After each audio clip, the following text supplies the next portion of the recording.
Hello, all. I'm Anna. We are back playing another game, one of my all time favorites, Voyagers of Nera.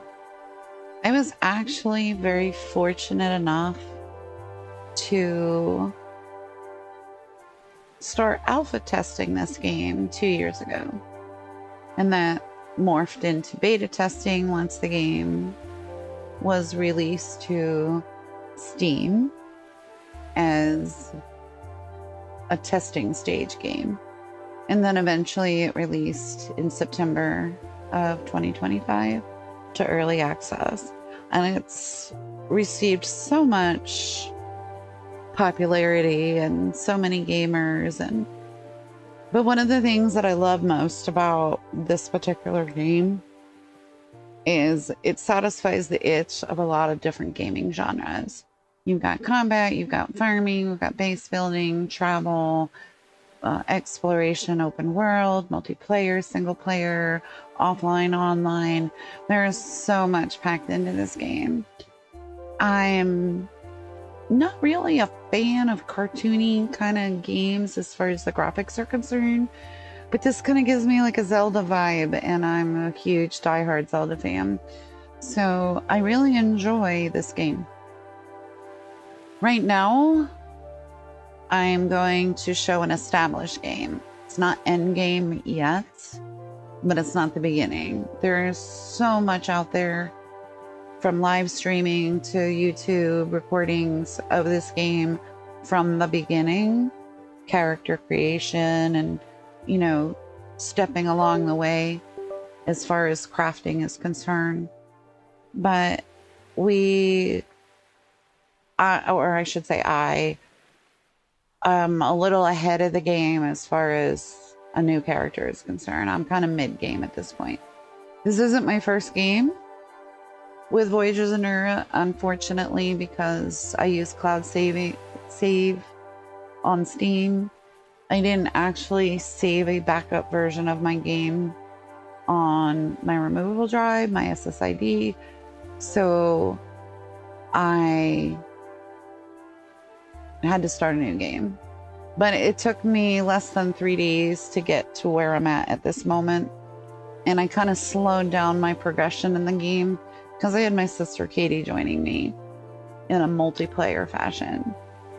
So what I've also decided to do too is create a dedicated server for this game. And why did I do that? I personally don't have any issues with playing the game multiplayer with anybody based on my system and my internet and so on. But other people might. For example, my sister, she lives in a high altitude environment in upstate New York. So her internet isn't that great.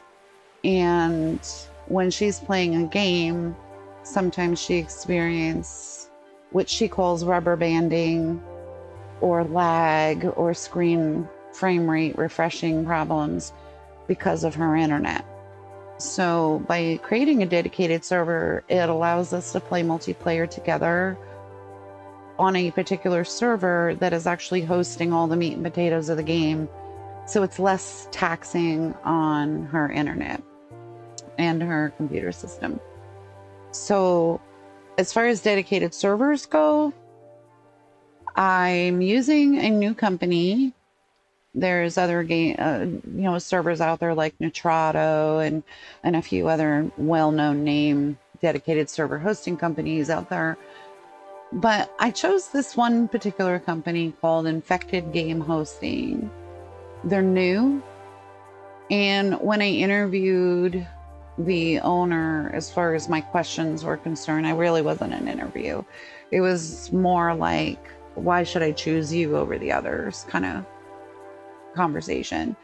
And we did all this through Discord, and he explained to me that he's been gaming for a long time and has used other well-named dedicated server hosting companies, and each one was lacking in one thing or another.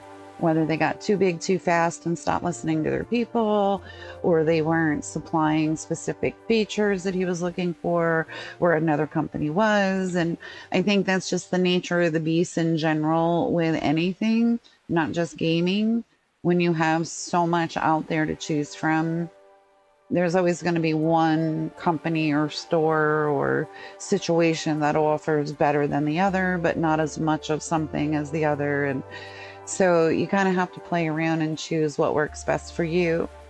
But one of the reasons why I did choose him is A, he's new. So that means he has a fresh perspective on establishing his company and is willing to put in the work to create something that's different and more appealing to gamers. But then also too, he's a one-man show. He does have a couple of partners to help him out, but he's actually in a position still to listen to what people are wanting as far as what features for a dedicated server, as well as what games.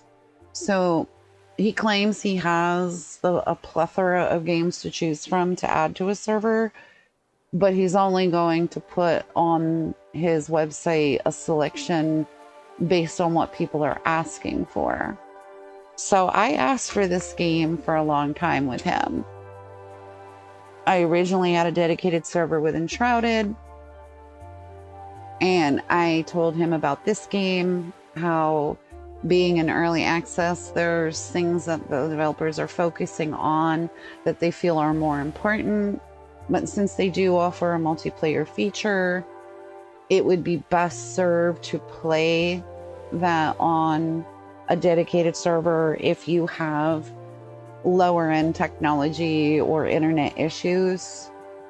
And so in exchange for promoting his company, I got a little bit of a discount on my server, which is always nice. But I feel for transparency's sake, I should mention that, because I don't want it misconceived that, you know, I'm promoting something without adding in what I'm getting as a result of it. I don't work for the company. I don't have a stake in it. I'm not receiving profits or kickbacks but he did explain to me that if I ever wanted to live stream, there is a live streaming program where you can get 30% back in your pocket if you drive enough traffic over to him, and those people rent servers from him. So, but that's not me. Gaming to me is supposed to be fun. And if it becomes a chore or a job, I'm not going to want to play. And then that takes away from my fun. And I game to escape reality.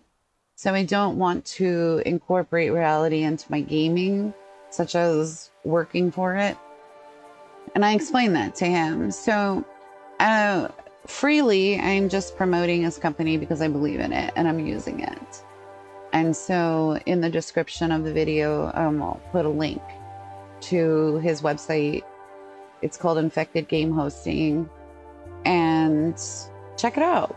If you don't see a game on his list that you're interested in, go ahead and reach out to him. You can actually reach out in the game itself or the website itself through their admin email and send a message. You can request games. You can also reach out to him on Discord. So I'll put all that information, all those links in the description of the video. In the meantime, in order to use a dedicated server in this game, you'll have to choose multiplayer. And then you want to either browse dedicated servers if you know which server that you're going to join. You could also, somebody could send you an invite code. You can load that, or you can just load the multiplayer game and have somebody join you if you don't need a dedicated server. So we're just going to go ahead and browse the dedicated servers. I did put a request in to the developers under their suggestion to give us a favorite option so that we can save our server favorite and automatically have that show up without having to search for it. But all I did was type in Anna, and then here's my server. It is password protected, so we'll go ahead and enter that password. And what I like about the developers is they made it so that you can't see the password. That's just for your protection. So we'll just go ahead and enter that in and join the game. And remember, this isn't a brand new game starting from scratch. We're kind of like in the middle of the game now. There's currently 3 biomes for early access with the plans to add more down the road. And currently my sister and I have uncovered 2. I do know where the 3rd biome is and how to access it and what it produces because I played this game to completion before. But I liked starting this new game from scratch all over again because the developers have added so many new features and so many new things to the game. So it was kind of neat to start from scratch again and incorporate all the new changes that the devs have put out there in the last 6 months, or at least since it dropped into early access for that matter. One of the nice things that I love about the developers for this game is they are hands-on with their gamers. They know the gamers are their customers, and their game is not going to get sold and played if a gamer doesn't want to play it. So they are super actively involved on Discord with receiving feedback. There's a platform that you can enter suggestions and bug fixes, and you can communicate with other gamers in the general chat section, and you can actually, suggest certain things that you would like to see in the game. And they are very responsive to that. They listen. So here we are. Now there's a little bit of lag movement. That's just for the dedicated server to adjust my login, but that will actually go away here. It has to work itself out with the connection and incorporate all the things that we have decorated in the game, and everything has to populate. So you need to give it a moment to catch up. But this is the first biome. I'm actually going to show the map. So this is the Embrace. That's the name of this biome. And then we have the Reef. And then we have Greatwood, which I do know what's here, but my sister and I haven't discovered that yet. So we're not going to be showing that at the moment. But we will show these 2 locations on the map. As far as inventory goes, everything is well organized. You have a quick toolbar. You can put anything you want up here for quick and easy access. This game does support controller, but it also is a keyboard and mouse game. I kind of like to use a combination of controller and keyboard and mouse. This is your personal setup, your gear, your equipment, what you have for extra buffs, or your skimboard or your glider, your abilities, the effects such as food and sleep, and then any additional buffs that you get from the spirit amenities. This is the knowledge tree. So as you level up in the game, the more you do, the more you level up. So whether it be crafting, exploring, fighting, building, as you progress in the game and as you do more in the game, you unlock levels. And each level gives you things to open up to learn, such as level 20 gave me extra decorative lighting and an extra crafting station and a spirit amenity. And these little icons right here are spirits. You have to find the spirits in the biome. For example, this one says you can find this one in Greatwood. So since we haven't discovered Greatwood yet, we're not going to unlock the spirit for this ability. But for this example right here, a magic chest that has better storage and you can craft directly from the chest. So that is unlocked in the Greatwood as well. And this one is unlocked in the Reef, which is the second biome that we discovered. But we're not going to unlock any spirits today because my sister wants the experience of discovering everything about the game. So since she's not with us today, we're not going to be doing any unlocking and discovering. We're just kind of showing what happens as far as the game is concerned and how it's played. Attunement is very similar to other games where you can enhance your skill tree. In this case, you can choose your spirit companion and then you can level up your spirit companion. And then you have the ability to change. For example, maybe I don't want 7% more oxygen, 4% potency, and 25% carry weight. Maybe I'd rather have more damage feature over here. So when you go to the Spirit Inker, you can make these adjustments. Well, I'll show that in a moment. As far as building goes, it's kind of like the sky is the limit. You have the ability to build any way you want, as big as you want or as small as you want, and decorate. So this is my farming area. I put down farming plots, planted seeds, watered them, and I can harvest them whenever I want.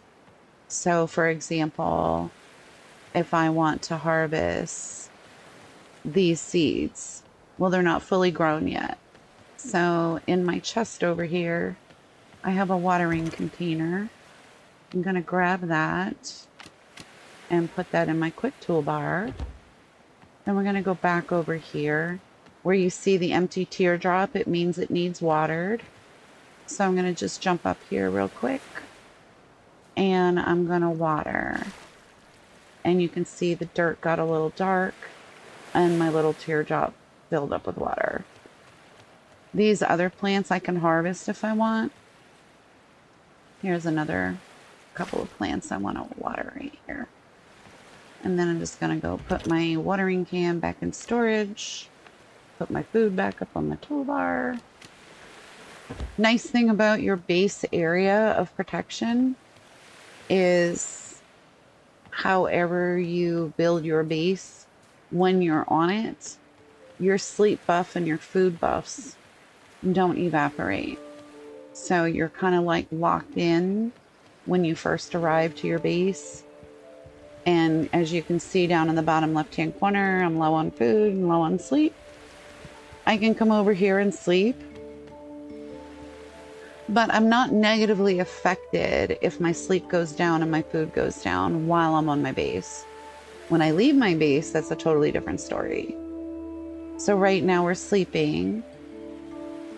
And my sleep gauge is filled. That's where the Z's come in. And if I want to eat something, I can access that on my toolbar. So I'm just going to use my controller and bump over to a food item. And I'm going to hit 8 on my keyboard and I'm going to eat my food. I also have food in number 7, so I'm going to hit 7 on my keyboard. But I'm not low enough yet for me to eat that. I need my food item to become kind of purple or black in order to be able to replenish my food. But while my food and my sleep may evaporate while I'm on my base, it is not negatively affecting me until I leave the base. As far as knowing what your base protection is, when you hit B to build, you'll see a blue circle out there on the property. Let's go over here. We can see it better when we go over here to this dock. You can see a blue circle or a blue line in a circle formation out in the water area. Anything within this blue circle is protected, so no enemies will hurt the base. No enemies will hurt you. You are completely protected. But outside this blue circle, there are enemies. There are environmental factors that will affect you. So as long as you stay within your protected zone, all of your functioning amenities, such as sleep and food and buffs, once they evaporate, they don't affect you negatively unless you're off your base. You can build boats and you can decorate your boats. there is a certain feature as far as how many boat items that you can choose to put on your boat. Each boat has a certain amount. So for this boat, I added storage chests, sleeping bags, and vines. I can climb up here. I added this. My sister can sit or stand up here while we're sailing. And it looks like I can now build that fire pit, which is kind of nice. So yeah, you can build boats and you can decorate them with several different options. And there's little boats that one person can sail by themselves. And then there's boats where either you have your second player or multiplayer with you running the sails while you run the rudder. Or you can put what's called a sailing stone. If we use the sailing stone, it puts a little baby spirit where there would be a normal multiplayer. So instead of my sister manning this sail so that we can go somewhere, I can play this game by myself using the spirit stone, and I can go sailing without needing someone to man the sail. And you can put storage containers in places, and you can do all kinds of really neat stuff in this game with building. This is a spirit anchor. The whole purpose of the game is to rescue the corrupted spirit, the spirits that are being corrupted by the evil in the game. So this is a spirit anchor. You have to put this down to build a protected base. If you don't put a spirit anchor down, whatever you build isn't protected. You can swim in infected waters. Enemies can come up and bite you and kill you. But when you have a spirit anchor in place, it produces that circle of protection I was showing. And then you have to upgrade the spirit base as you move along in the game. You have to collect materials, you have to defeat bosses, you have to rescue spirits. You have to do a lot of different things collectively to increase the protection of your spirit anchor. The more you rescue and the more you do, the better it gets. And then there are spirit amenities. So this is considered a hot tub for your spirits. But by pressing X and holding it down, you can receive a spirit buff. So that just increased my mana. And let's go show another spirit buff over here.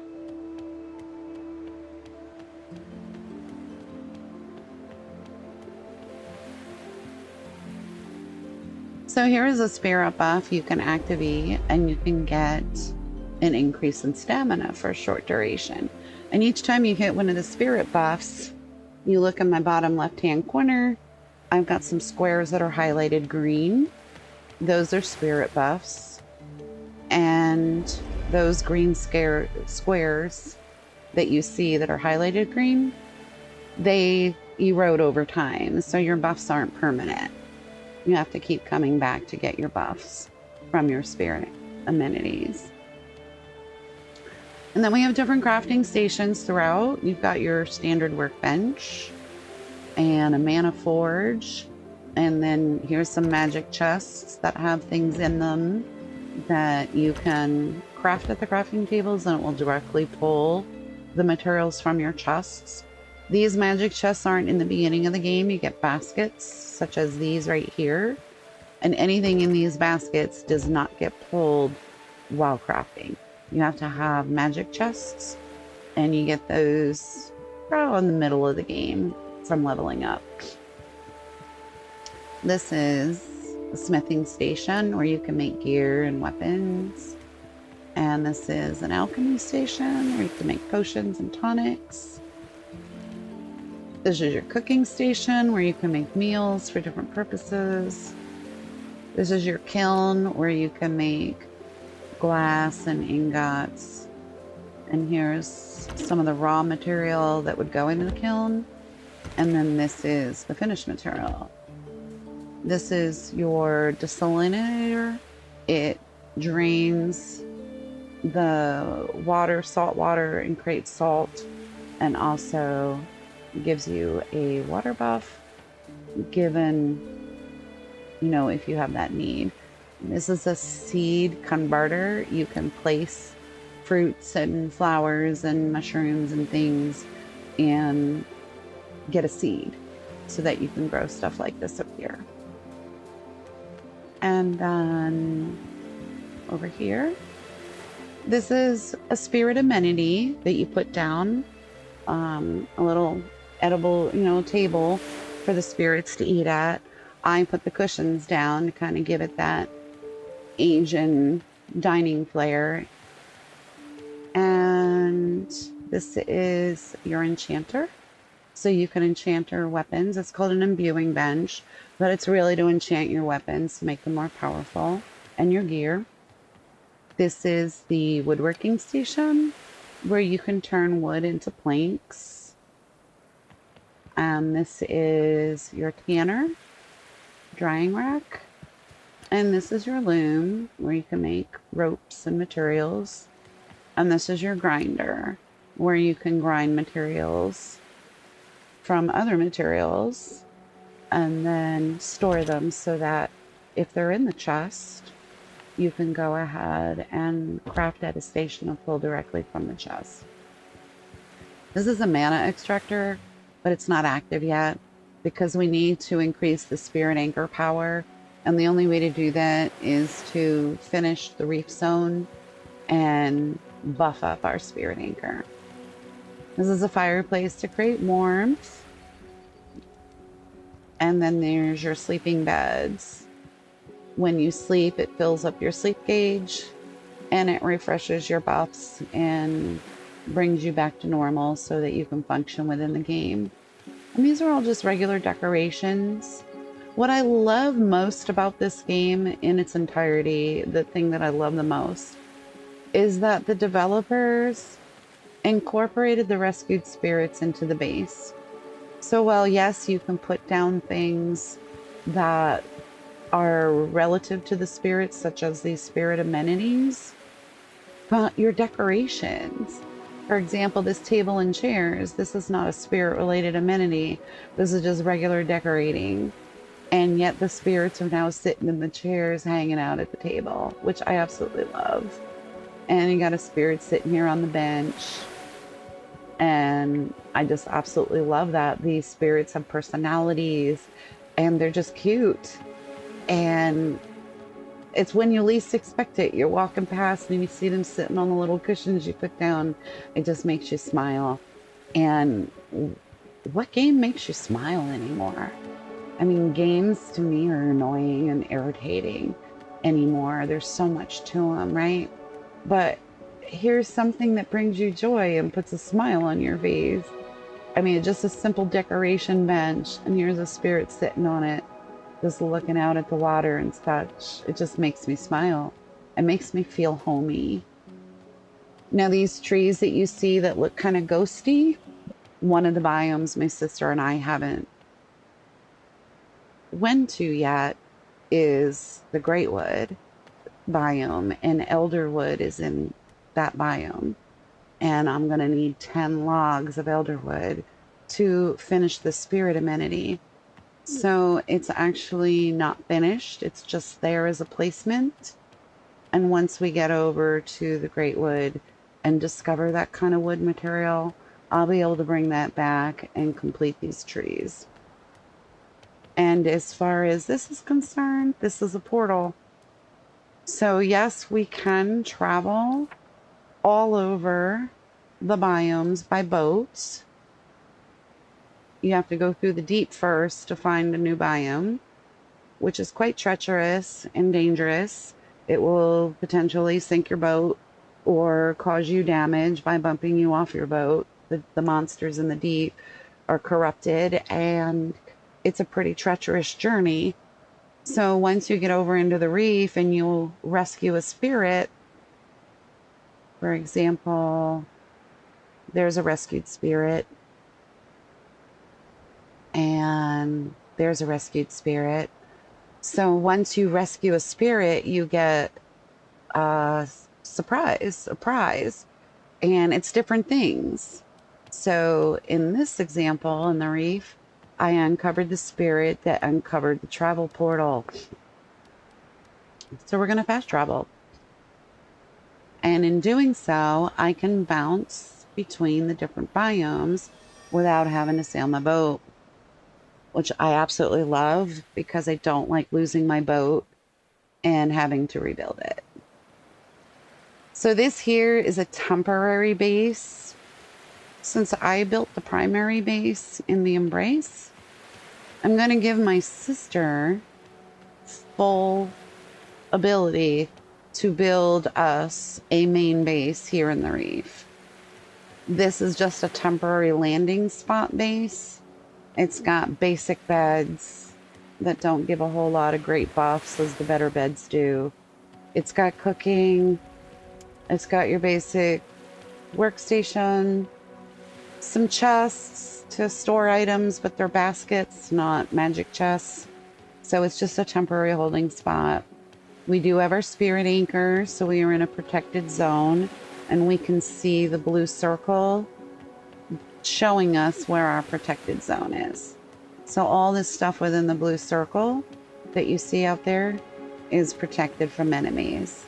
But anything outside that blue circle, we're not protected. And this is just a temporary base, just to give us a landing spot and a place to go and explore. So for now, I'm not going to take a boat out to show how that works. Instead, I'm going to wait. I'm going to fill up my sleep gauge. And let's go ahead and go to sleep, fill up my Z's. And then I'm going to show you a really cool thing that you can do in this game without having to use a boat. So it's daytime now. And instead of sailing on the boat, we're going to just jump in the water. And check this out. You can dive. You do want to have a weapon equipped. There are some treacherous enemies under the water that you may have to kill. And you'll notice the big blue bar above my toolbar. That's my oxygen gauge. So when it gets to a point where you need oxygen, you should resurface and then go back down under. And resurfacing fills up your oxygen gauge. So I don't see any enemy fish down here right now. We could still be within our protected circle too. So let's move out a little bit. And here's my companion, which is a mana ray. That's unlocked at the spirit anchor under your abilities. And get some more oxygen. And let's go back underwater. Okay, so now we're getting outside of our protected zone.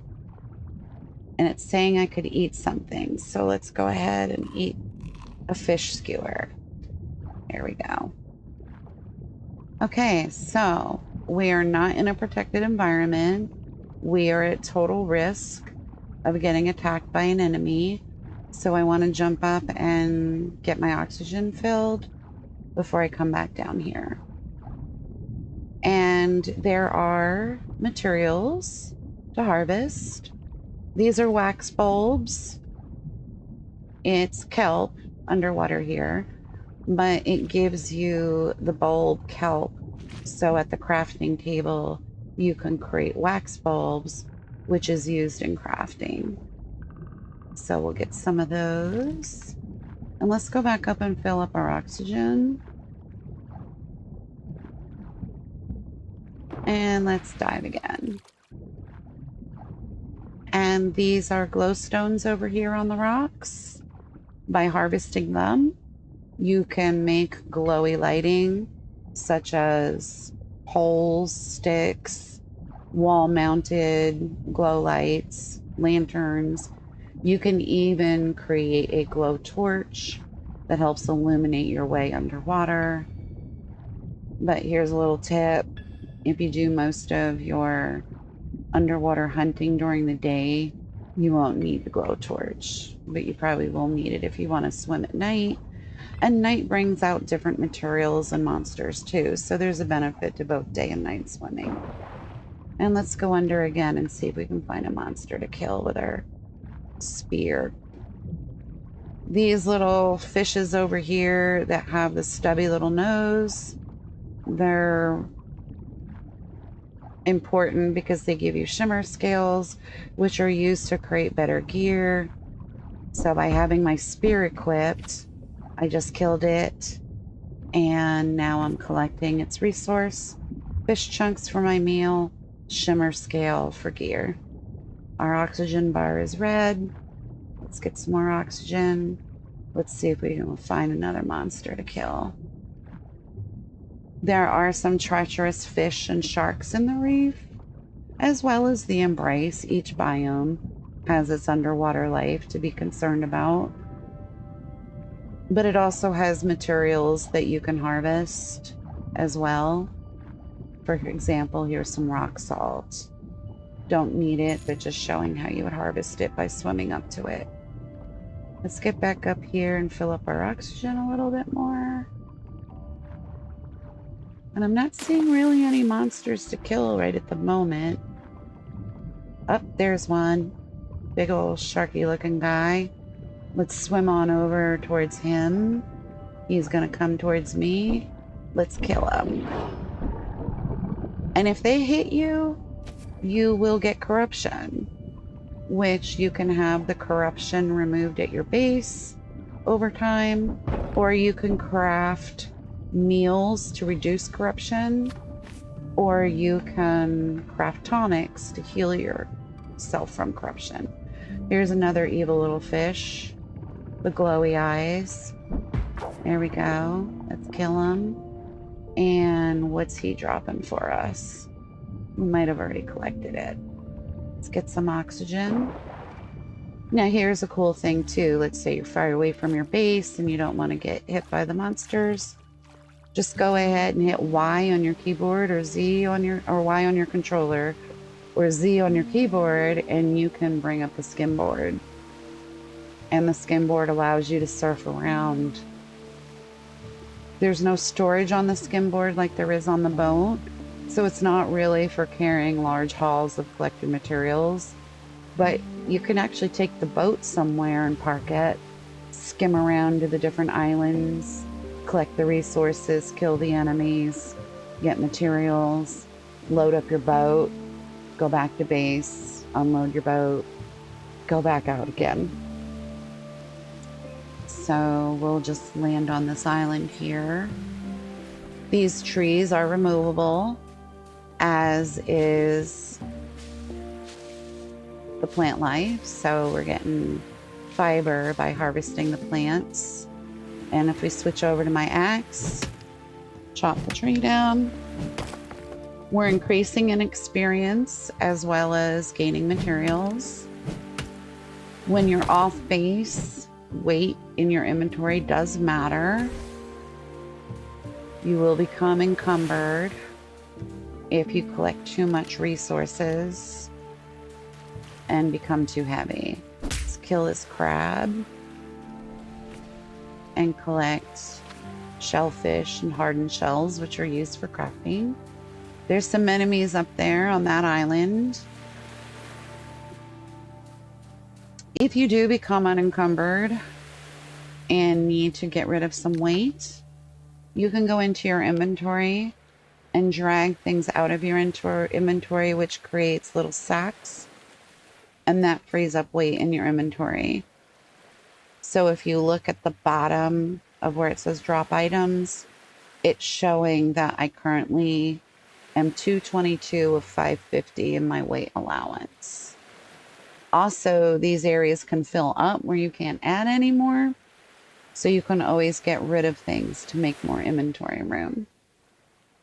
So now we can get on our skimboard, go over here and fight these guys.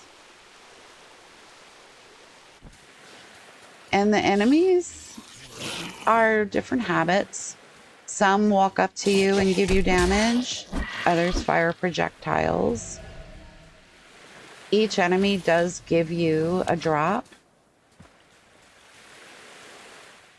And you can see those drops on the left side of my screen as I kill an enemy and collect it. Now this guy is shooting projectiles, so we want to get rid of him quickly. Get up his sacks, and let's go kill this guy. Collect what he's dropping. The deepling bones are important for creating nails to put things together to decorate your base. And let's collect a sour gourd and some plant fiber. And let's kill these guys. I like to kill all the enemies before I suck up their drops, because sometimes sucking up their drops put me at risk if there's other enemies that need to be killed. The only thing I don't like that needs adjusting is the drop sacks. Sometimes aren't within collectible range without having to jump off where you're at to collect them. But I'm sure that'll get adjusted in time. This is an early access game. But you've got harvesting, you've got building, you've got combat, you've got sailing, surfing, treasure hunting, rescuing, themes, quests, main story, side quests. There's so much in this game to do that it's really hard to get bored. And even if you are bored and don't want to deal with all the fighting and the combat, you can always just stay on your base and hang out and build it up. Now, if you look at the compass at the top of my screen to find out where we need to go to get back to base to dump off all this inventory, look at your compass. There is a little stone icon up there with eyeballs. That's your spirit anchor. And you know what? Since we're going home for the moment, let's stop and grab what we dropped over here. We might end up too heavy, but we'll find out. Nah, looks like we're good. And since we have 2 boats over here, it's showing my boats and it's showing my spirit anchor. So this is guiding me back to a protected zone. And here we are. Let's jump up here. Let's offload some of this inventory. I don't believe our chests are meticulously organized like it is on our home base. So these deepling bones create these nails. So I'm going to put the bones in with the nails. Since this is just a temp base and it's not really well organized for high functioning, we don't really have a whole lot of good organization here. My sister is learning how to build, so in a lot of ways, some of the build structure here is a little off center, or not necessarily built in the best way, but you gotta give her some grace. She's just learning the build cycling of this game. So let's go ahead, and nice thing is we can store like items. So if there's already something in here and you've got that in your carry inventory, you can hit store like items and it automatically populates. I'll demonstrate that over here.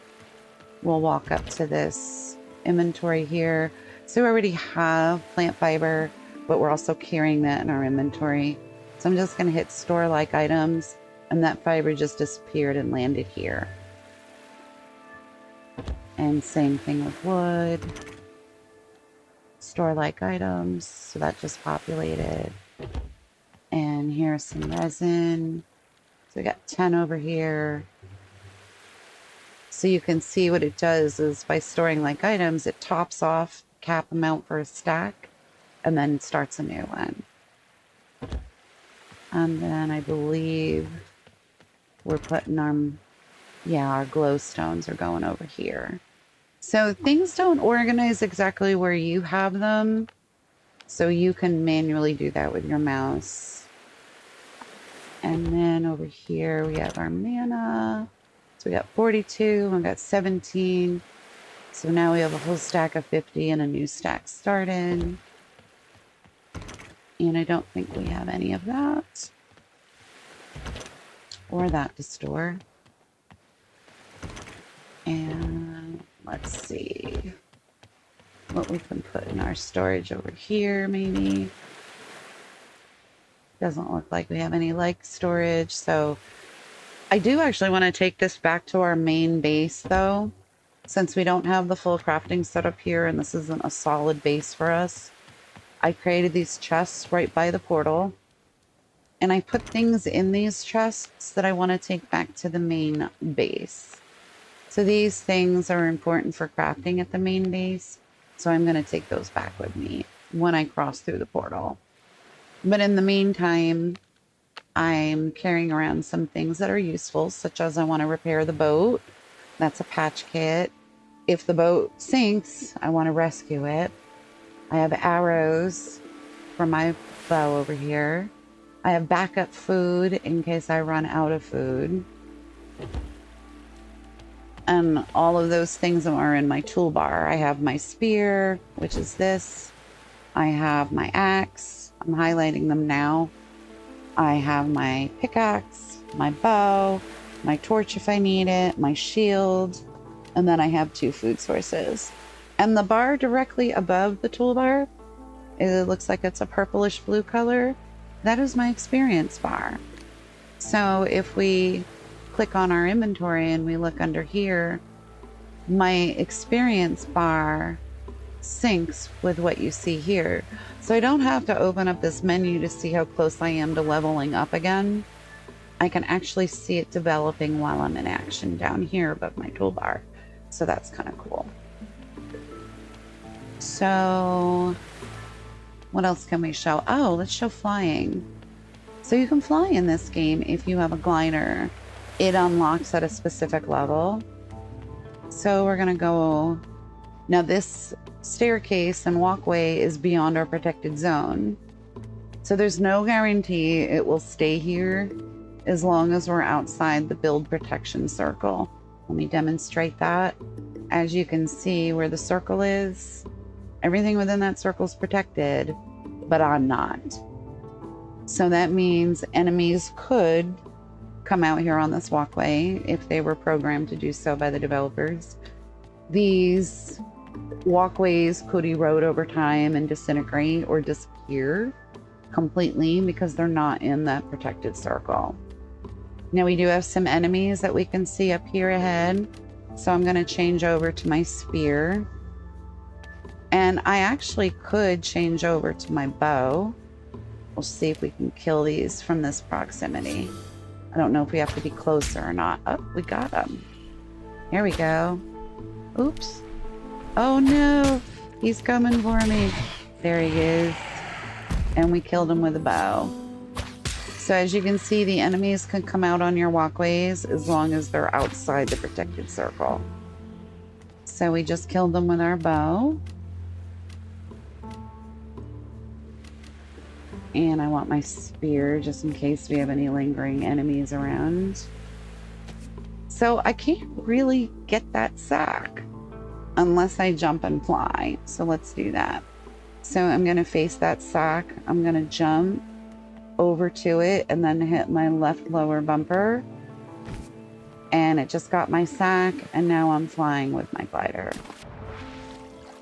Unfortunately, you cannot fly upwards unless you find an updraft. And the updrafts are only in the reef. So let's go ahead and skim back to our base. We'll go in another direction where I can show you where the wind drafts are. And those wind drafts will actually lift you up to higher elevations if you engage your glider. So let's go over here, collect this mana, and if you look up, right up there where you see my little cursor dot is an updraft for wind, and you can only ride that updraft with a glider. So let's go up and see if we can find that. But first we're going to loot the chest. We're going to take all of that. And we'll glide down here. Gonna have to kill some enemies. Alright. Grab what they dropped. Let's run around to this side. Kill some more enemies. Loot another chest. And then try to go find that updraft. So we want to kill this crab. Get some cooking meat and some shell. Now you may be saying to yourself, the fighting doesn't seem that challenging. Correct. There are different levels that you can set and adjust for difficulty. So if you're more of an explorer, like to farm, build bases, and just casually play the game, you can reduce your difficulty settings to minimal. If you like a hard fighting challenge, you can increase your difficulty settings to higher. My sister likes to have a little mixture of both, but she tends to lean more towards the building and crafting part of games. She doesn't mind the combat part of games, but she would rather explore first, get a grip on the game, and do some casual combat, and then eventually change it up a little bit and increase the difficulty of the combat. So let's go ahead and jump up on this updraft. And we're gonna, now I do have a staircase here because before we leveled up and got the glider, we were still able to get up there, but we had to build. It's unprotected, but hey, pretty damn cool that we can build in unprotected zones, right? Then once we leveled up to get the glider, now I'm going to face the direction I want to glide to, and I'm going to jump up and hit my glider. And that glides me up to a higher elevation. If we look down, that's where we came from. So that's what the glider will do. It'll get you up to higher elevations or allow you to fly place to place. If I were to jump down right now to this location, I'd probably die. It's a hard hit. So I'm going to jump up and glide down here. Now this is something that we've already done as far as beating one of the mini bosses in the game. So we're just going to go ahead and collect some materials that were probably left behind from a previous visit. And I'm going to demonstrate these golems. But look at all these little spirits right up here. So by defeating this guy, he gifted us with a spirit to release from corruption. We've already done it, but the nice thing about this game is you can come back to any enemy and redo it and still get extra materials. But once you release the main spirit from him, he doesn't produce that again unless you restart the game or the zone. So let's go ahead, if they're calling this a trial, and just keep in mind, we did dumb down the difficulty settings in this game for my sister and for me too, so we could explore without death chests and feeling like, you know, we're constantly dying all the time. We just wanted to explore the game and see everything the game had to offer. So you can always increase your difficulty settings, make it more challenging if you want. You make it really difficult. And if you're playing with a lot of multiplayer people, I think you can play with up to 8 or maybe 10 people in this game. You can definitely increase the difficulty settings so that everybody feels like it's a challenge. So he's bent down now, and this arm right here would normally come down and hold a spirit-shaped question mark. And that is rescuing one of the main spirits in this biome. And then in this chest, you get some goodies and you get what's called a construct gift.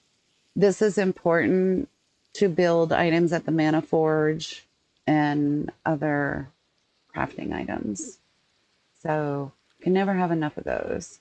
So if you find that you have a recipe that requires one or more of those, you can just come back up here and you leave this zone. And when you come back, it will repopulate and you can beat it again.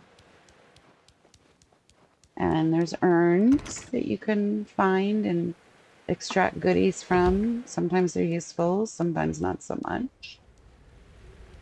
And let's go back up there and see if he reset.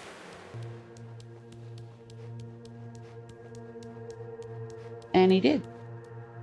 So let's hit it again. Just demonstrating how you can come back up and replay these bosses and enemies and recollect more goodies from them once you do. I really don't need to run away after stabbing him. I have enough health on me that he can do damage to me and I won't die. My sister, not so much, because she's not leveled up enough yet. So once she gets up to my level, then we will adjust the difficulty settings so that it's equally balanced between the both of us. So rinse and repeat on your bosses if you want those extra materials. And the good news is we don't have to climb all the way back down if we don't want to. Our base is over there, so we can fly. So let's collect some materials. Let's fly over here. Ouch. So these jagged corals hurt you. They do take a chunk of life from you. And here's another mana gliding spirit. And it's going to take us all the way up here.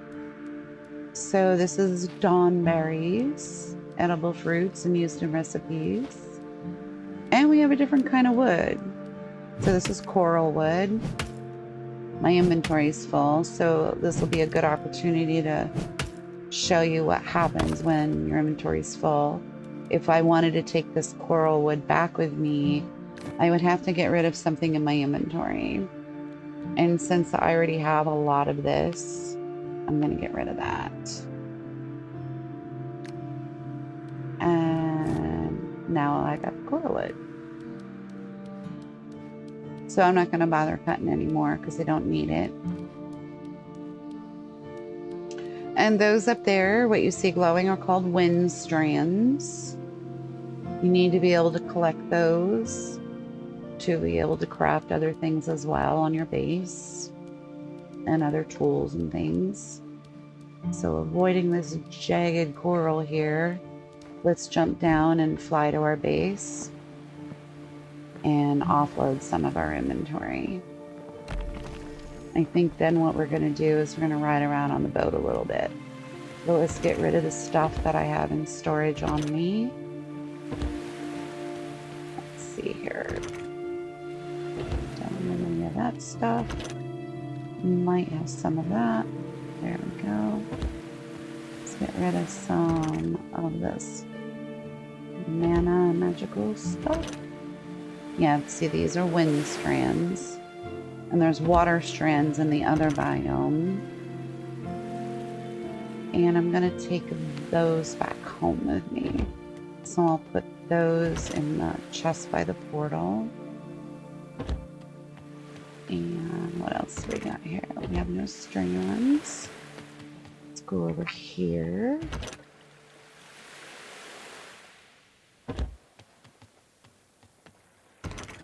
Let's go ahead, store any like items. We don't have any resin. Doesn't look like we have any rocks. Let's go over here to the meal baskets. Let's store like items. And store our fish and salt. And That's coconuts we brought over from the Embrace. And here's some ready-to-eat meals. I'm actually going to go ahead and throw them in there too. And this little fruit bowl. I like this meal right here, so I'm going to hang on to it. And let's go over to our portal. Drop off some stuff I want to take to the main base with. So I want to take the constructs with me. Let's store like items. Take that over. Enchanting stones. Tide metal. Deepling light core. And that's for the boat, so we're good. Alright, so when we end up going to the portal back to the main base, before we end the video, we'll grab that stuff and head back with it. So let's take a little boat ride and I'll show you what's called a corrupted zone here in the reef. Let's climb up on our boat. Come on. There we go. Okay, so on our boat, I added 2 extra chests for storage. I don't think there's anything in there. Some sleeping beds for me and my sister. This here is a tide resonator. You add crystals to it, and it allows the boat to go fast. I added a workbench. I added a sail. I added the sailing stone because I don't have to worry about manning the boat's sail and the rudder at the same time. I have a little spirit up there, as you can see, up by my sail. And the spirit resonator is what's giving me this fast sailing mode. Once these little manta rays in the ocean, in the water, disappear, we'll go back to normal sailing speed. But we're just gonna sail around a little bit and kind of show you how the boat works and what the benefit is to taking the boat even though you've got a skimboard. So let's go over here. Now these are mines that you see to my right. You don't want to touch those or sail through those. They'll do extreme damage to your boat and to you. You want to avoid those at all costs, but you can also shoot them with your bow and arrow, and that will give you another crafting material. So our little manta rays are gone, and so we don't have that high speed sailing mode, but we can also slow down the speed with our sail. So let's go over here. Sail slowly or fast. In the wide open, going fast is cool, especially so you can get there quicker. There's another mine collection. We want to avoid those like the plague. Shit. Sorry, don't mean to cuss, but he's gonna get me. Nope, we might have avoided it. Okay, so let's slow this down and turn him around a little bit. You will do damage to your boat if you hit rocks and islands and sandbars. So being able to control your boat to avoid doing damage to it is important. But then you can also repair your boat.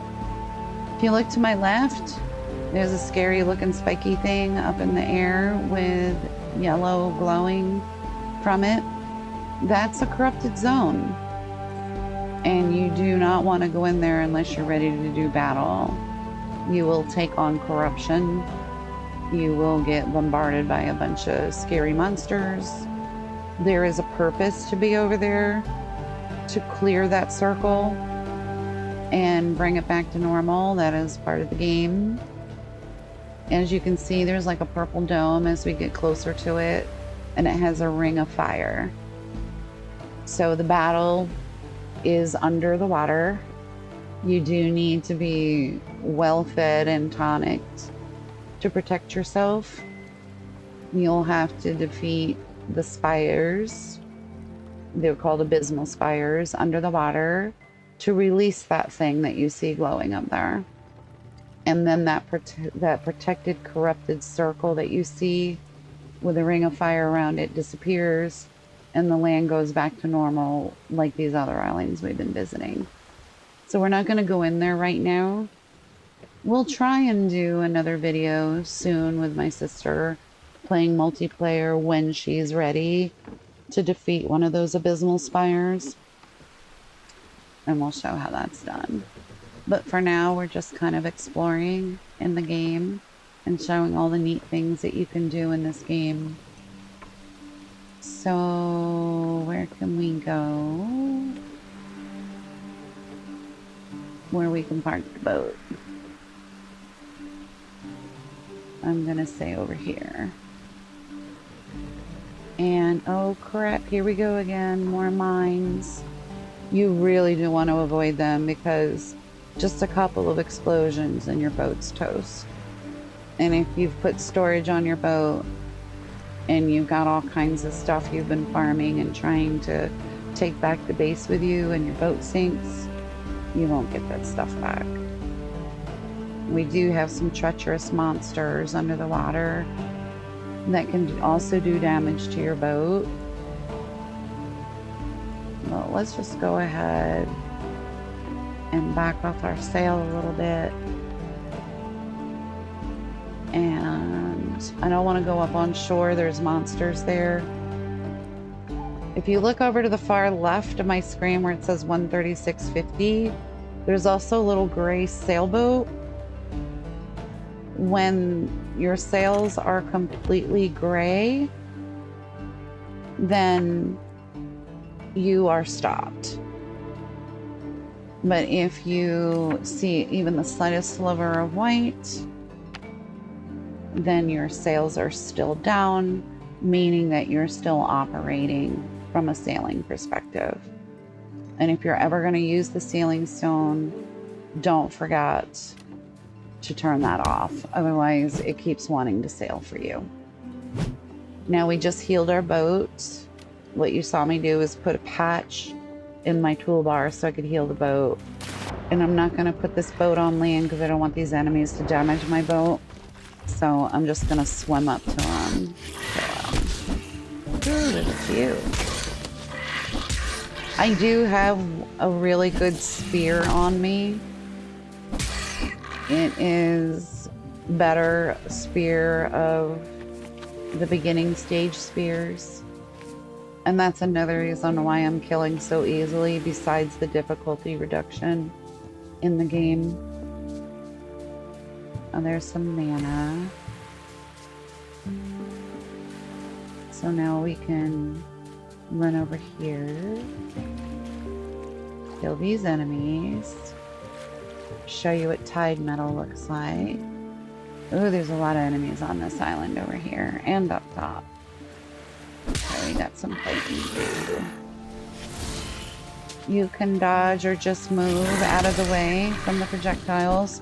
The projectiles don't follow you. I don't know if that will get adjusted, because normally projectiles will follow you when you're in combat in most games. But in this game they don't, so you can just either roll dodge or you can just shift direction out of the way. Now I am taking a lot of damage, so it is possible I will die. Trying not to. There's another guy up there. You look at my health bar to the left, it's red. I'm on borrowed time here, so what I need to do is go back to the boat and sleep and eat. So let's go ahead and hit 7 on my keyboard. Fill up my food anyway. And I think what I want to do is I want to... Oh, let's kill this crab. There we go. Now this is tide metal. It's going to make me a little heavy. So let's go ahead and use our skimboard. over to the boat. And let's get back up on the boat and put this stuff in storage. Let's go ahead and store items.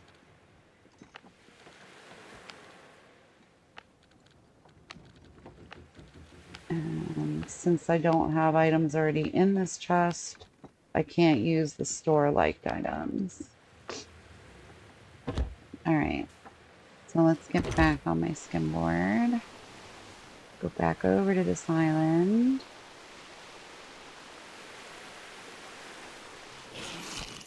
This is tied metal. You need your pickaxe for this.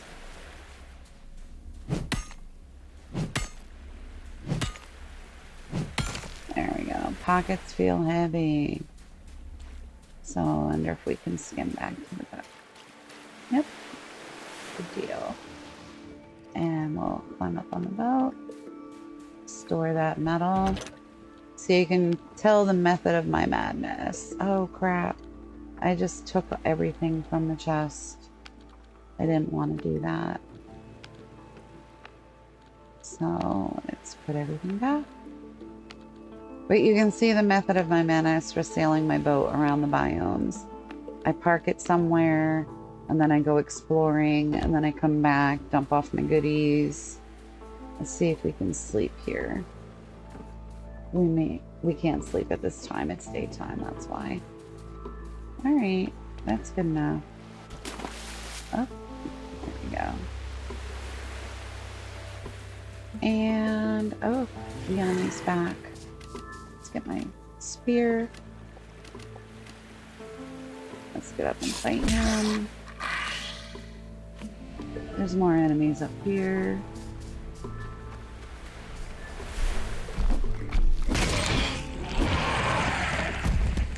He reminds me of the ogre in ESO. And this is a sunburst melon plant. It's a fruit. This is a spirit that needs to be rescued.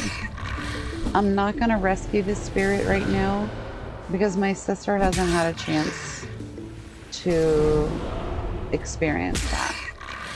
Each spirit is in danger until you defeat the enemies around it, and then you can rescue the guide spirit. I'm not going to do that right now because I would really like her to have the chance to rescue a spirit for the first time in the game. At this point, I rescued most of the spirits to get the crafting amenities so that we could get our base built, but for now, I'm backing off on rescuing the spirit. Let's jump up and glide up. Let me see where this glider is going to take me. Probably up there. Alright, so we're facing in that direction. I'm going to jump and hit my glider. And I'm going to end up in the wrong place. That's okay. I can skim over with my glider and go back and try again. And if you let up from your glider too soon, you'll crash to the ground and take damage, as just happened. It takes a while for that to replenish. Let's see if we can try this again. They're kind of spiky coral platforms up there. I don't want to land on those because I'll take damage. So let's try this one instead. Ugh. Oh, okay. There's an urn. Not really anything I'm excited about, but... So there's another wind draft up there. So the goal would be to wind draft up and fly over to the vet zone. So let's see if we can do that. Nope. Alright, let's go back and try again. Let's see if we can do this. So we want to go up there. Let's jump up here and face that direction. There we go. Maybe we can fly right into that draft. Nice. All right, well, I'm kind of stuck. I can't walk around. There is another draft there on that side. Maybe we can travel to it? Let's see. Alright, just jumped down and took a bunch of damage. So let's try going all the way up to the top. Now, I did notice sometimes it's kind of hard to jump up and get in the center. So if you just take your build menu, go down to your steps and stairs. You have to have wood on you, though. So if you don't have wood on you, you won't be able to do this. But you could build a set of stairs here if you had wood to actually finish it, which I don't have on me. So I'm just showing how you can build a set of steps to get up there if you wanted to. In the meantime, I'm just gonna kind of go around over here and see if I can't jump up. I may be able to just jump and open my glider too. Yeah. Oh, I'm still in build mode, that's why. All right. There we go. Crap, I keep getting into the wrong place. Well, that's a bummer. Let's try this again. It looks like I want to go to the left somewhat. I keep bumping into that one coral shelf. I think I'm just gonna quit doing this for now. Bring my sister back with me. Let's go over here. I can always skimboard back to the boat with any goodies. Oh yeah. How about that? And that. Yeah. Alright. There's some mana. Projectiles. Great.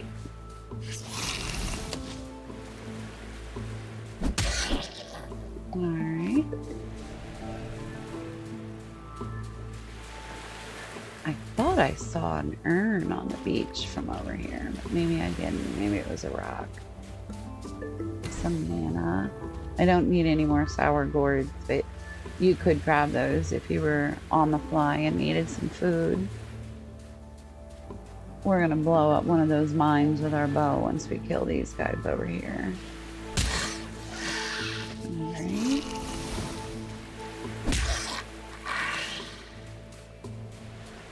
Let's kill this guy.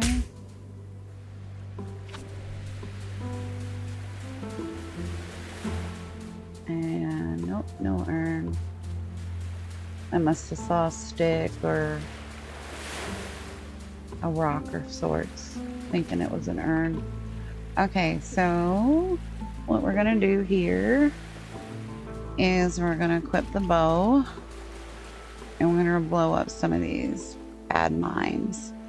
They give good materials though that you need. They don't give a lot, but they give some good materials. And we just blew one up. And let's see if we can do these two from this distance. Nope. Bummer. Try it again. Nope, too far away. And if you look out, there's a white trail on the water. That is a monster. So when we go out to get what that mine just left us, we're gonna have to kill this guy. There it is. And sink down below to grab his. And there is what the mine left us. So, volatile gland, very important. You don't get enough of it and you only get them from killing the mines. You can kill these other fish. You're just gonna get regular fish to cook with. Nothing fabulous, just fish. And let's go ahead and take our skimboard back to our boat.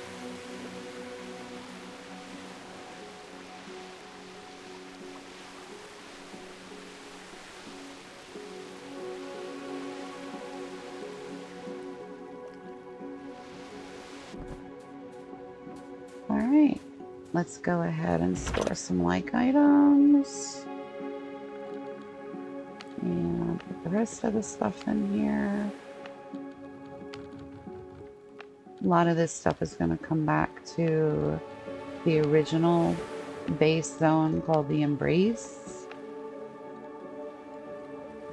And we're going to go ahead and turn this boat around first before we lower the sail. Make sure we're not sailing into a mine zone. All right. And then we're going to activate the sailing stone. We're going to keep it at a slower speed to get through some of these tight areas. Once we get into a more wide open zone, we can go a little faster. It's just easier to control the boat if you're sailing slow.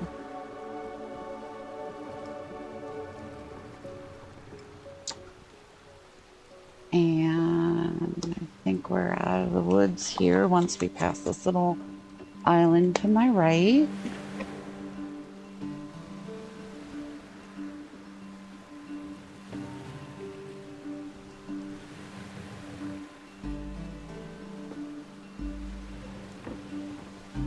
And it's dark, of course.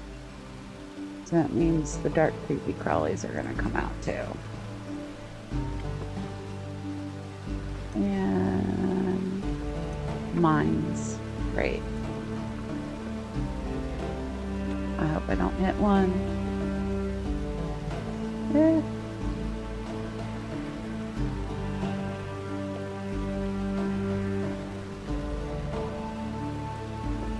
Developers really did a good job creating this game, creating obstacles and enemies and tasks and things to do.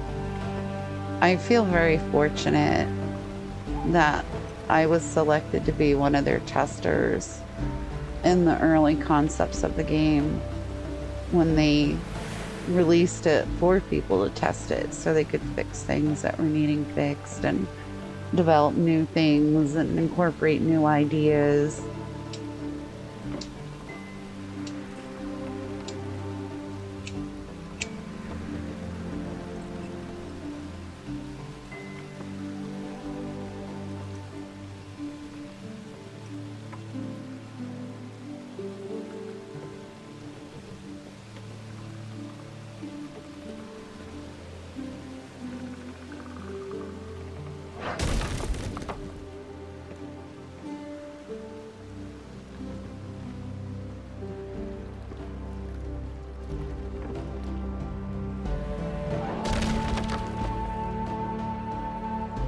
I might have to jump off this boat and kill some enemies.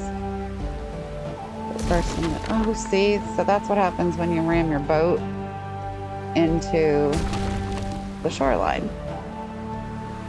And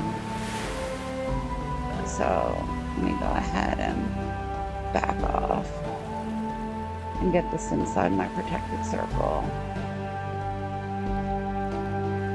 and close the sail.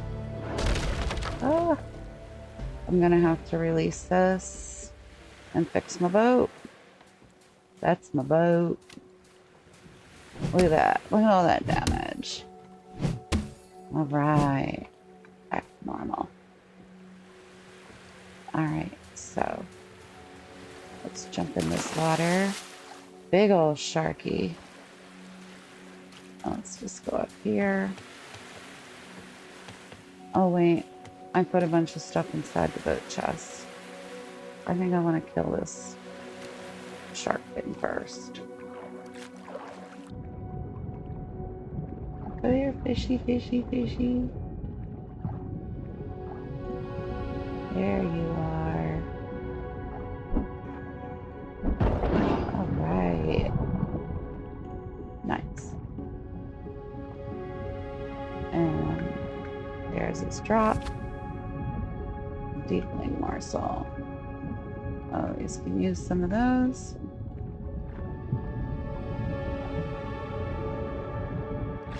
And let's go back to my other boat and grab all the stuff out of storage.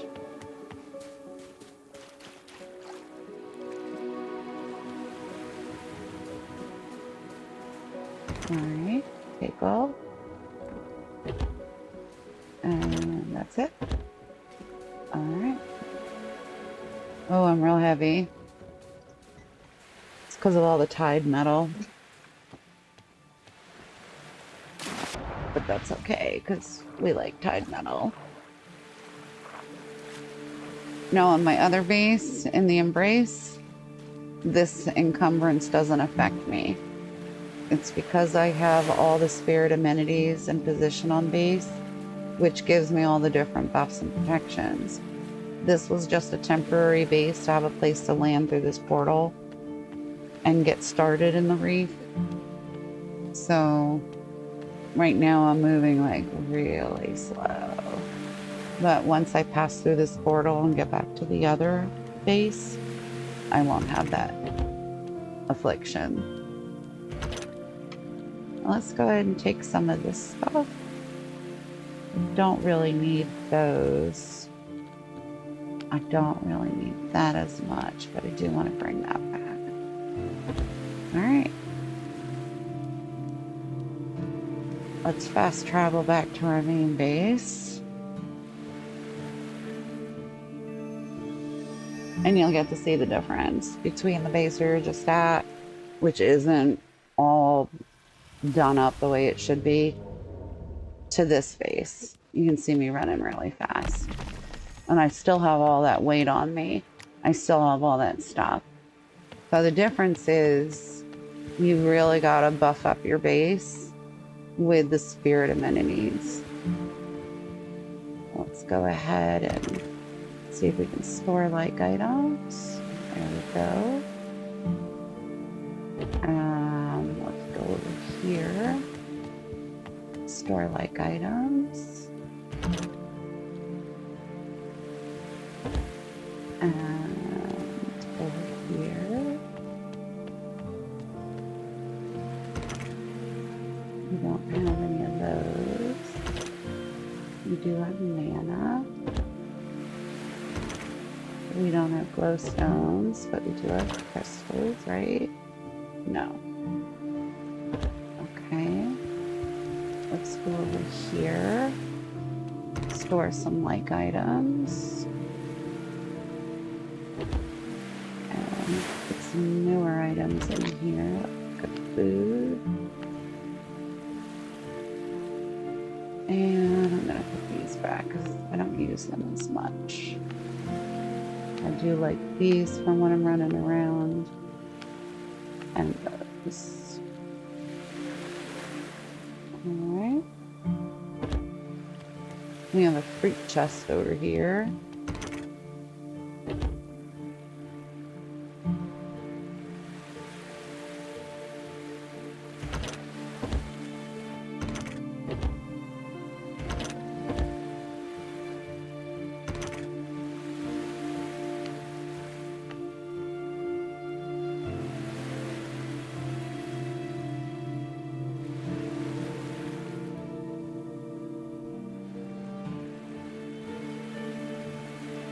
Alright. We were making some ingots the other day, so there those are. And if we want to store like items, we can do that. And then put our ingots in here.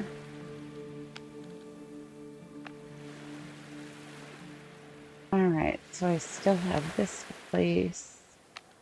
These will go on my personal chest right here. And I don't need this. We have so many of those. I'll show you what we do with stuff we don't want. When we have too much of something that we have no need for, we feed this guy. And I'm going to put that in there and get rid of it. So it's gone for good now. Can't be retrieved. So if you are going to play and you do unlock the Bulwog and you do want to throw some stuff away, here's my recommendation. Put whatever you want to put in there and don't hit this red tab. Walk away. Kind of like a trash can on your computer. You don't want to delete stuff right away. You want to be able to make sure that you can get it back. So give it time. Put it in there and let it sit. If it winds up being an accident where you're like, oh crap, I didn't mean to throw that away, you can go back and get it. But if you hit that red tab, it's gone for good. These are stones here for enchanting your weapons. I don't need that enchantment. I've already got my weapons leveled up and my gear to max. But when I make my next round of gear from leveling up, I'm going to need to enchant them, so they're already made for me. And I do want to store these ability icons. All right. So we do need to sleep. And we're resting. And we're waiting for sleep to be over. My Z's are full. I can get up now. But once again, you're on your protected base. So even though that stuff may evaporate in your legends down below, it will not affect you unless you leave your protected circle. So that's it. Just a quick tour of the middle of the progress of our game, showing some of the crafting amenities and things that you can do with decorating and leveling up and things that are awarded to you to level up. Oh, one last thing. So this was something that during our testing stage, they came out with these little statues and you pay your respect, but a glitch would happen. We'd sit down and instead of just sitting in front of it to pay respect, it allowed us to move around on our butts, which was kind of fun. We had a really good time with it and it was a glitch. But they decided not to fix it because everyone loved doing this so much. So it still is the way it was last year, and it's probably not going to change because it's funny. So, but eventually that wears off too. So, but anyway, yeah, so this was a peek at what you can get to mid-game of Voyagers of Nera. And I hope to do another video soon with my sister Katie, where we can actually have a little bit of fun together and actually progress a little bit in the game, get her progressed a little bit more, and hopefully y'all get to see some of that happening on the next video of Voyagers of Nera. Again, you can get this on Steam. Definitely worth the download and the cost. It's nominal. It's very cheap cost. And we are playing on a dedicated server. Currently right now for this dedicated server, my frame rate is at 79. So that's really good considering I have all this dynamic lighting. I have all these items of decor and build, big monster base. You know, that really bogs down your frame rate when you're not using a dedicated server. So unless you have like fiber optic internet, and even still that can get bogged down a little bit. So I highly recommend Infected Game Hosting if you're considering a dedicated server. You don't have to get the dedicated server for just playing multiplayer. It can actually benefit you playing single player. But the good news is with a dedicated server is you and whoever you designate to be able to play with you can play when you're not on.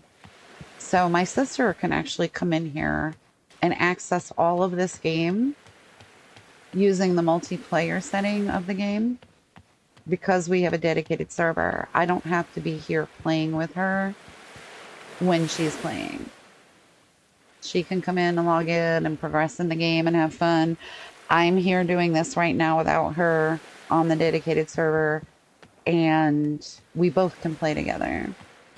Another good thing about the dedicated server is you can adjust how many players you want to play. I only have 2 for me and her because there's really not anybody else that I play with, but you can take it up to 10. And then you can leave it password protected or not. If you want to keep it so that nobody comes in here and steals all your stuff and wrecks your hard work and dismantles your build. And I'm not saying that everybody that plays the video game will do that, but there are some snarky people with bad intentions that will just come in here for the sheer thrill of being awful and wreck your progress. So I highly encourage that if you do open up a dedicated server, that you password protect it and only give your password to the people that you trust to play with. Or if you do invite somebody you don't know into your game and you do see they are destructive, you can boot them immediately from the server and then change your password so that they can't get back in and do more destructive damage. I've played enough MMO games with enough snarky, rotten humans out there that I password protect my dedicated servers, and I'm very choosy about who I invite and have access to my game progress. If I didn't have all this built, I wouldn't care. But I do care, and it's hard work, and I love what I've done, and so does my sister, and we don't want it ruined by snarky people with bad intentions. So we keep our dedicated server password protected. But this is a really good example of showing you how this dedicated server performs. You've seen no lag, there's been no glitching, no crashing. I am doing everything this game is meant for me to do without worrying about my internet going down or having all kinds of lag and inability to progress in the game because it's so glitchy or my frame rate has tanked. This is all the dedicated server is taking the bulk and the load off of my computer and my sister's when we play together, and all of that energy is being hosted through the server that is picking up my game and hosting it. So I love the dedicated server when I'm playing by myself, but it's very, very nice to have when my sister's playing because we encounter no glitches and no problems. So again, the name is Infected Game Hosting. And if you are having trouble with finding the game that you're looking for, reach out to me, leave me a comment or send an email through YouTube, and I will connect you with the developer of Infected Game Hosting. And his name is Garrett, and he can help you get set up.